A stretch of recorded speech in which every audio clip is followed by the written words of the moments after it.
এনে তো হাতি দিতে পারতাম না। আর এটা মানে সবসময় ঝিনঝিন করতো। এখানে এদের রোদ এখানে বেশি ছিল। পরবর্তীতে আবার দেখতেছি 2-1 দিন থেকে মাজা না এখানে দিচ্ছি একটু। এর মধ্যে আপনি কোনো ডাক্তার দেখাইছেন বা কিছু করছেন না? এটা আগে দেখাইছি, রাজশাহীতে দেখাইছি। আগে এই ব্যথাটা অনেক রগের ভিতরে সবটুকু সমস্যা, রগের ভিতরে ব্যথা। এই তেলটা মানে ব্যবহার করার কতদিনের মধ্যে আপনি কিছুটা অনুভব করছেন যেটা পরিবর্তন করছে বলছেন?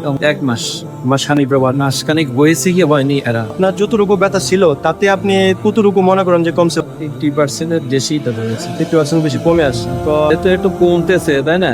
বিশ্বাস আছে মিলিয়ে তো মনে করেন মালিশ করতেছে। মালিশ করতেছি। যে ডাক্তারে পরীক্ষা নিরীক্ষা করে মেলা টাকা দিয়ে আসছে। পরীক্ষা নিরীক্ষা নিয়ে না সেটা আরো আশা যাতে বোঝান্তি আছে নাকি। এই প্রায় মানুষেরই এই ধরনের ব্যথা বয়সজনিত কারণে। আমার মনে হয় 1000 টাকা খরচ না করে ডাক্তারের কাছে গেলে আগে পরীক্ষা নিই।